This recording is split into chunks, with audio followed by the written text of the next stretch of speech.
Okay, welcome back, everyone, to another episode of the Cryosphere Chat. This is our first inaugural episode of 2026. Happy New Year, everybody. Even though it's already January 13th. I guess it's too late to say Happy New Year. That's like you can do it for the Oh, first 3 days of the year. Is that right? I I'm still have no. people saying it to me. You can say It's it for as long weird. as you want. You, Can you you say it get like in July? no If you as haven't seen the long person, yes, yeah. If you haven't seen the person, you get why the whole not? month. You tell them all the holidays you missed, like all of them, at once in the Wow. greeting. Yeah, That takes a that's. I while thought then that for was you what to say everybody hi to did. people. You're saying hi to somebody like in mid-December and you haven't seen them since last year. That's I going to know. take like a Well, few it's minutes just of the right thing to do. I think it's like. Some people keep their Christmas trees up for like months after. So Yeah, it's that's true. I am writing an article trying to talk about what are the biggest problems in cryonics. But I don't want to bias anyone with my own ideas. They'll be in the article. I want to hear what everybody else thinks are the biggest problems in cryonics as we're moving now into 2026.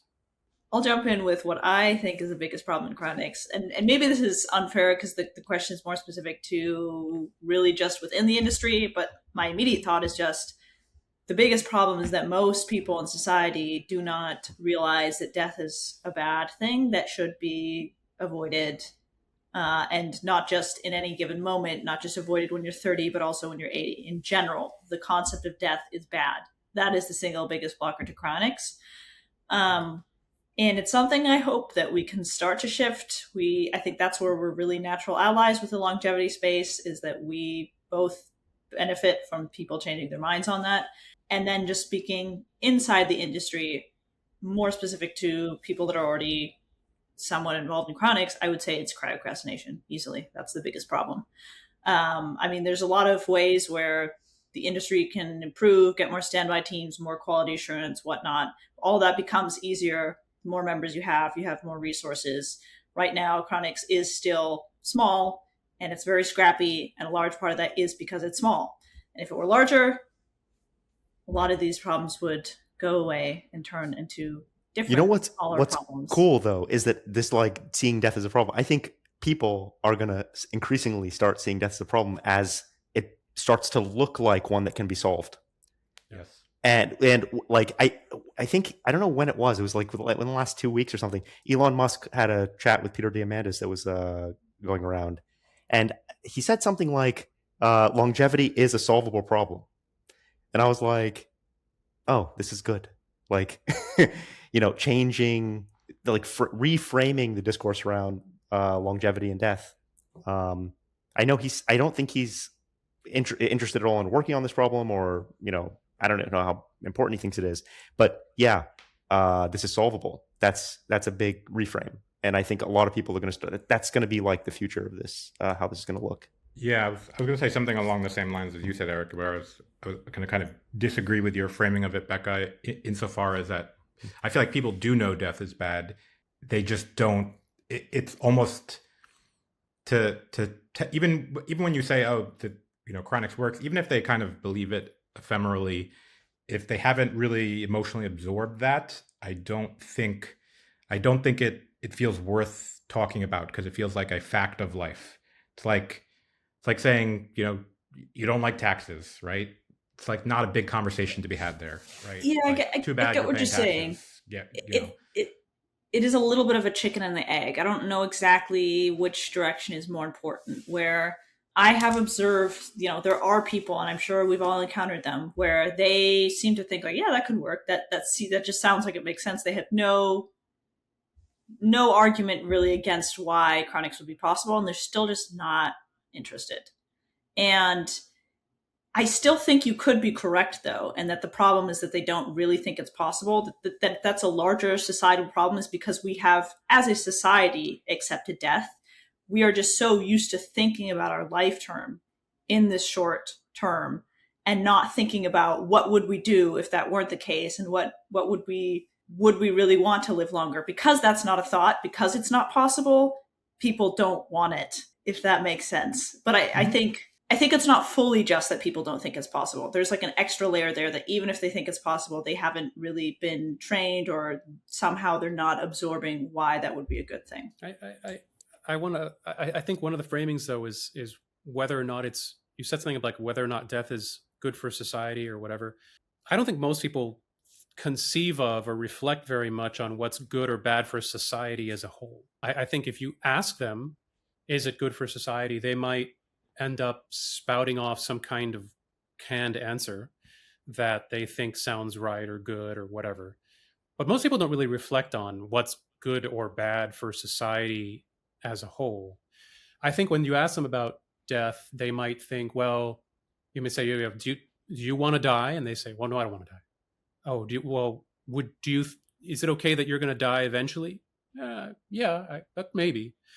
Right. Again, you're not sort of stimulating them to become reflective. Most people are just not very reflective. They're not going to have deep thought about answers to these questions. So I do think as we make progress on these issues, and as we were saying before, as death becomes something that feels solvable and tangibly solvable, not just like, oh, society is going to solve death. People don't, what society does feels distant and far away to most people.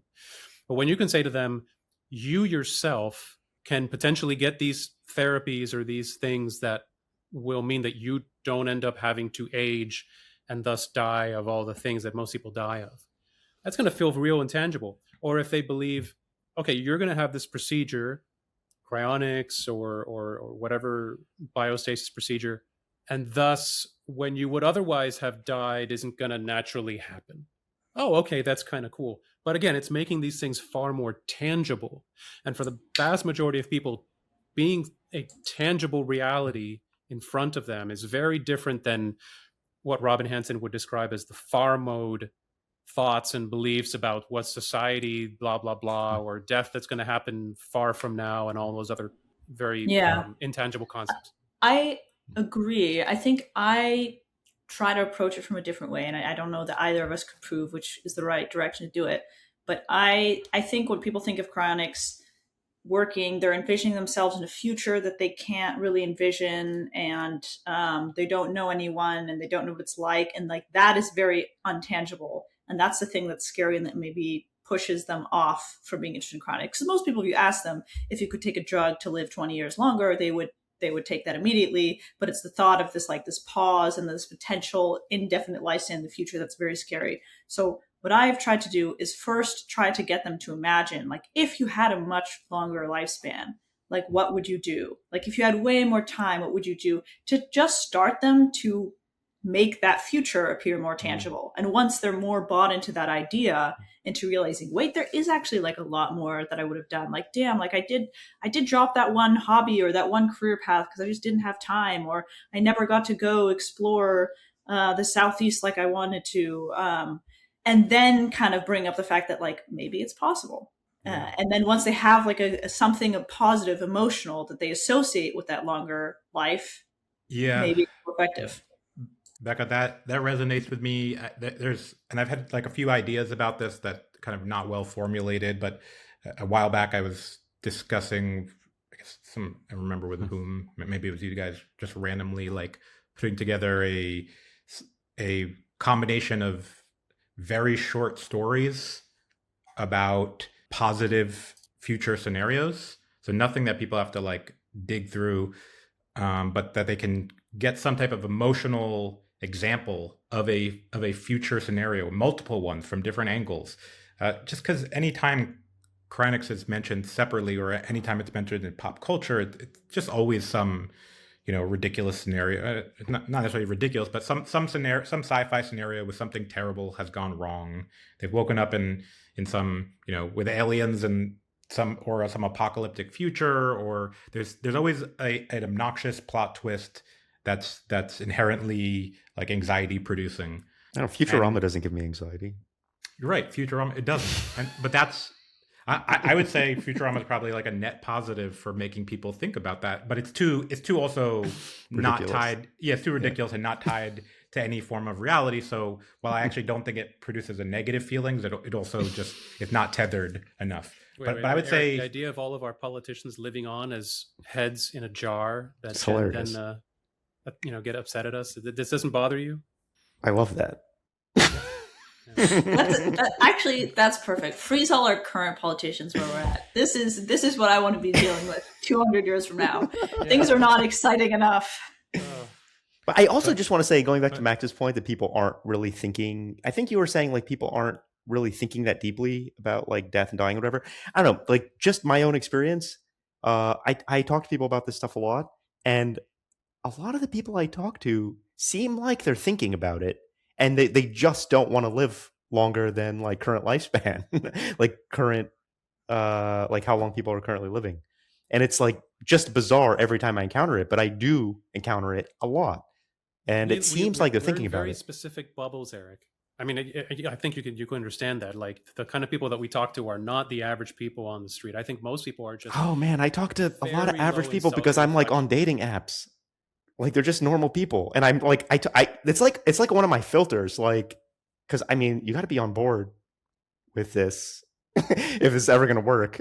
So I talk to a lot of people, So and explain this metric a little bit. no, I mean, deeper. I it's just something I bring up in conversation because it's like it's important to me. The people you filter for to go on a date with, Eric, are again very select, small number of people.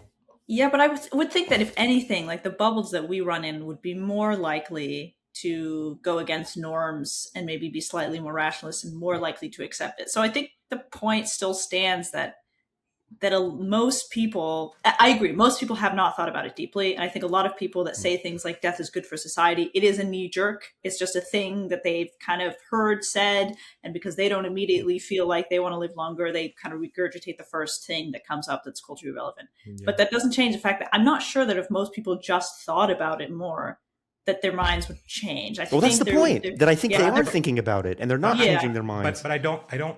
The problem is also timing.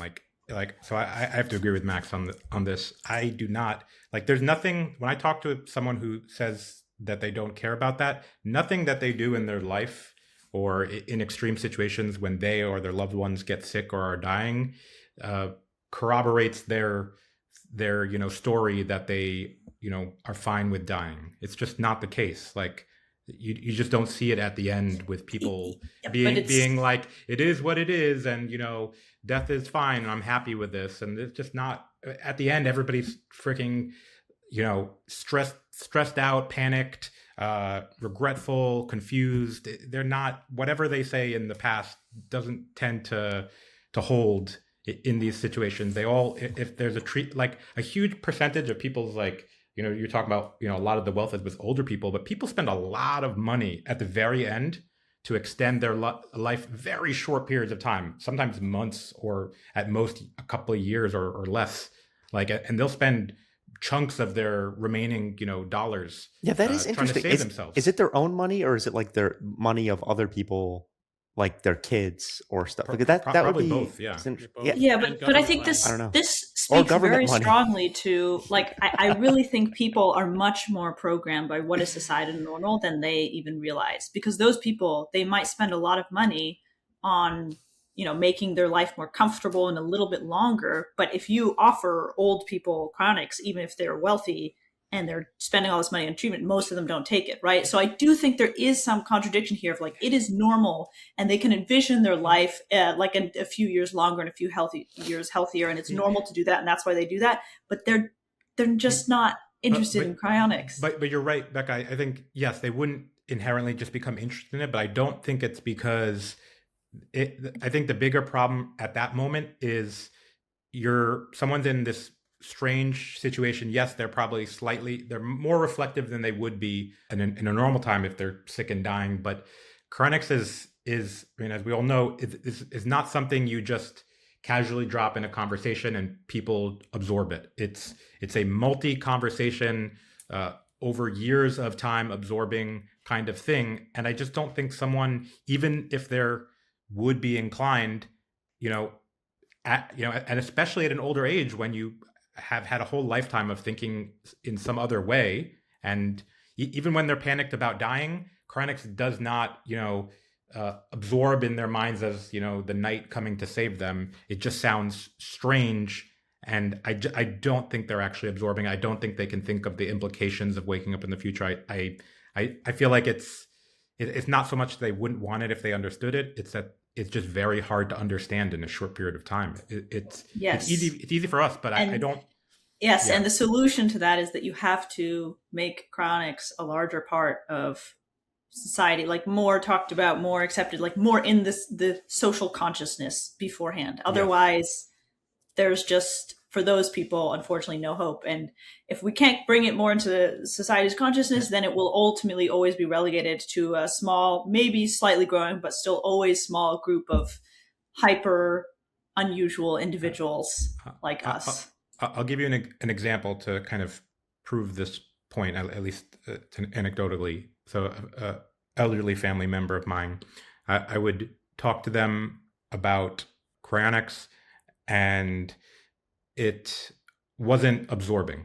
And then I was trying to figure out, okay, so like, what's the issue here? And it was just a reframe, and a reframe was something along the lines of, if you could live as a 40-something-year-old and go back to doing the things you love doing and spend more time with your friends for another 50-something years. I don't remember exactly how I posed it, but I didn't get crazy with it, right? I did it like you could have a bit more time and you could have it in good health, and it was a pill you could take. Yeah, I think that's what it is. It was like a pill you could take, and you would just be healthier for X more amount of time. And then it was like oh yeah, of course, right? And because I framed it in a way that their mind could absorb, right? But it didn't matter if I said, okay, now cryonics, you see the analogy here, they would just be reconfused again, right? It wouldn't stick, but there was something there in that if you reframe it in a way that already maps on to their thought process about how it could work, they're open to the idea. So that tells me they were open to the idea, that had the same, they wanted more life, just like we want more life. They just couldn't take the whole pill that that we take and absorb it all at once. They just had to have it in a very specific frame of reference. Yeah. And this is why we should really do structured research on framing cryonics and how that's effective. Hint, hint, at BRLS, please fund our research into this topic. Okay, there must be a way to do this, or at least understand the problem of communicating cryonics better. Anyways, that was my little plug. You're right, and that's why we were so fervent about it before, because a lot of these conversations end up coming back to some version of, we need to frame cryonics. We need to understand how to properly present cryonics to the general public, not even just the general public, but even niches of the general public. So, and I think there is going to be a level of very slow growth until we, I guess, crack that egg and figure out how to go about it. I think there'll be a lot of spinning of wheels until that point. So it sounds like, to sort of summarize this, but most people are cognitive misers when it comes to thinking about any far away weird topics like cryonics, or like avoiding having to die, et cetera, et cetera.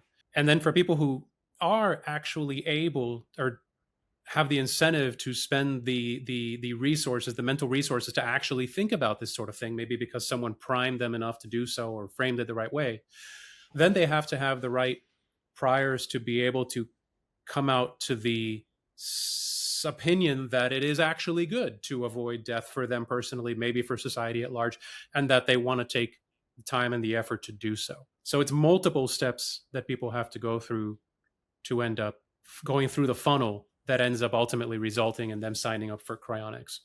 And that's hard. For now, that's hard.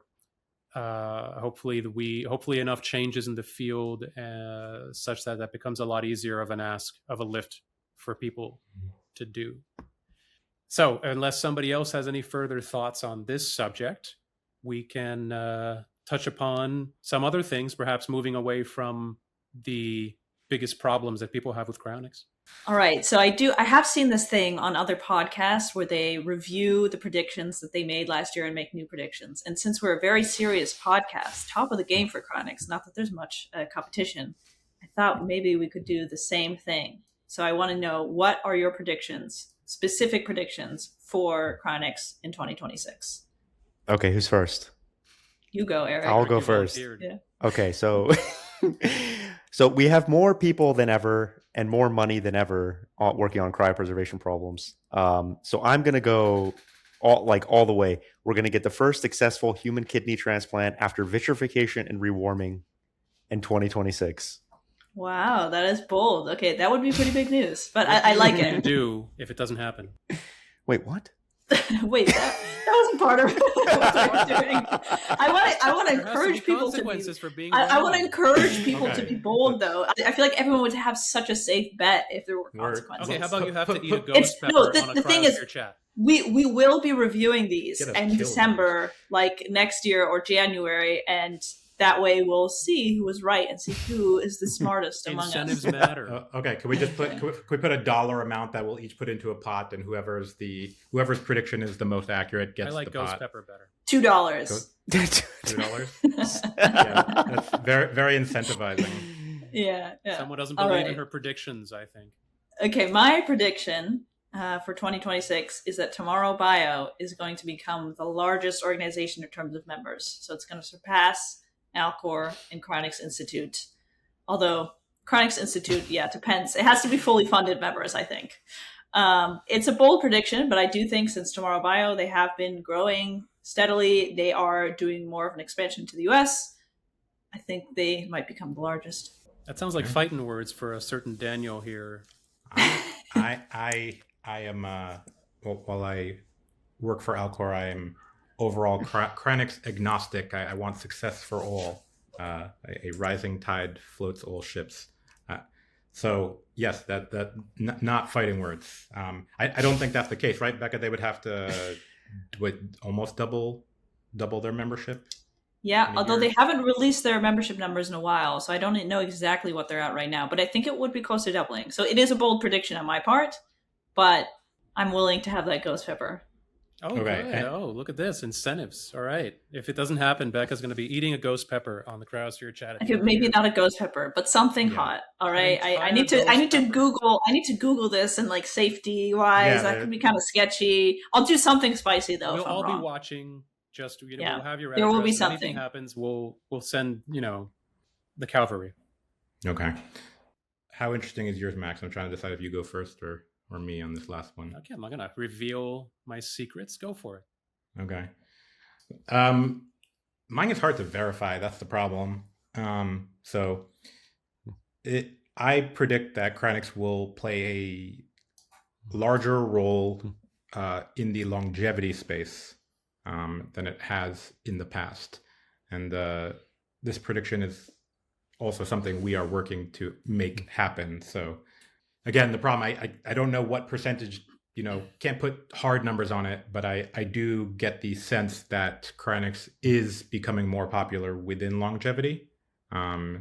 And I believe that trend will continue. How would we know whether it's happened or not happened? How would we determine whether it's true? One way I was thinking is we could look at just the research investment into longevity, whereas I feel like cryonics has mostly gotten just like industry insider investment, mostly from BRLS. There's a little with Until Labs, which is kind of on the border of cryonics, but most typical investors go for longevity. And maybe we see a shift there where we see some actual outside investors shifting their focus from longevity to more cryonics specific initiatives. Yes. I just did your work for you. Listen, Yeah, I know. we're- I said up front I couldn't. It would be hard to verify this one, but How about when the time comes, I will, in order to be considered as a contender in this betting, I will have to make a case that it has. So I'll try to retroactively prove that it was the case or that I was wrong. Okay, and then we'll vote, and a ghost pepper will be Yes. on the line. Yeah. There Okay. will be a ghost pepper sitting in front of you, Daniel, on the table, ready in case you lose. Yep. Okay. Something like that. Yeah. All right, Max, what about you? What's your prediction for Well, 2026? nobody's mentioned anything about all the stuff going on with Sparks and that entire segment. So my prediction is going to be that, and I think it's a pretty safe prediction, that they are going to, I don't want to call it cannibalize, but they're going to capture some portion of the interest in cryonics this coming year, that given that they're actually going to be offering products for sort of services for sale that they haven't really been offering in the same way in the past, they're going to be a more legitimate, proper option for people, especially people, I think, who are more comfortable with their methodologies, their approaches, maybe with brain emulation and uploading. I know that they feel that it's not necessarily, doesn't lead to it or whatever, but clearly the people who are interested in that space seem to be more comfortable with doing that. So do you know how you're going to verify that, whether that's the case? I would say that, so we were saying what, like all these other operations have, what is it, like 1,500 plus for Alcor, 800 or so, maybe more for Tomorrow Bio right now. So I would say two things. Number one is they're going to have at least 200 properly signed up members that is funded, and not just what Sparks is doing, but I think there might be some like Nectome related thing or whatever. I would categorize them as the same bucket. So in aggregate, there will be 200 people signed up for that. Now, so that's my prediction. But I would also caution that the people who are signing up for that may be coming, as I say, they may be cannibalizing them from existing cryonics organizations. So we may see even though there may be more people signing up for cryonics in total in 2026, which I do think is accurate, the number of people signing up for Alcor, or I should say, the number of members signed up for Alcor or Tomorrow Bio may not go up as much as you all think, because some of the existing members may drop off and move towards these other options. So I want to keep that in mind. But for my prediction of 200 properly signed up members for those organizations in aggregate, and if I'm wrong, I will have the ghost pepper in front of me, and there will be a great deal of pain involved. So you guys can all look forward to that. Yeah, but Max is a little too excited about this, isn't he? I think he is a little excited. I'm excited about having to eat a ghost pepper. You know? But just sounds like you want it. You can just eat the ghost pepper if you want. Well, it sounds like we can do it right now. You know what people say? You're damned if you do, damned if you don't. For me, it's like I win either way. Either I get to experience the pain of the ghost pepper, or I know, there's a whole new option and it's doing well. Sounds like a win. So it sounds like you want to eat the ghost pepper. That's all I'm getting here. I don't know. Want is a strong word, but I think it's a fun exercise and a fun outcome either way. Okay. At some point, this podcast will just morph into Hot Ones for those who know the reference. Yep. Popular. Or should we be eating things that are like very cold?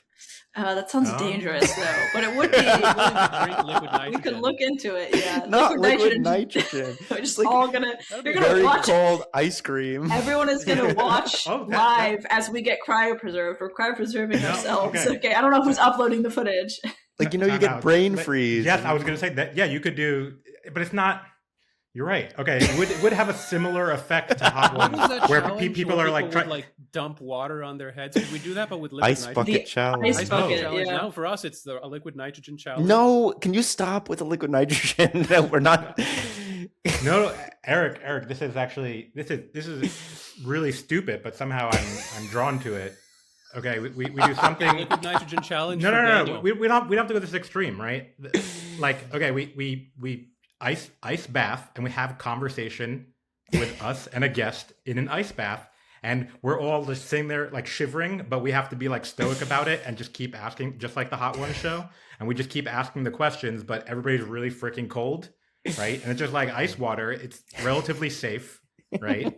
And it's going to be real awkward, but that's the fun. That's the fun of it. We just move. It's not a bad idea.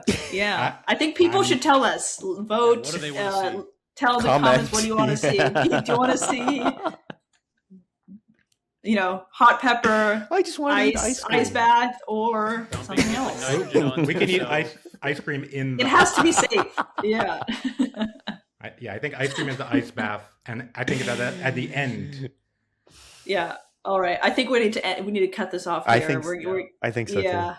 Let's. With I that, don't know. as always, everybody, you can tune in to watch us do horrific things to ourselves or each other on the next episode of the Cryosphere Chat, whenever that happens to be. Until next time, everybody. Bye. Thanks, guys.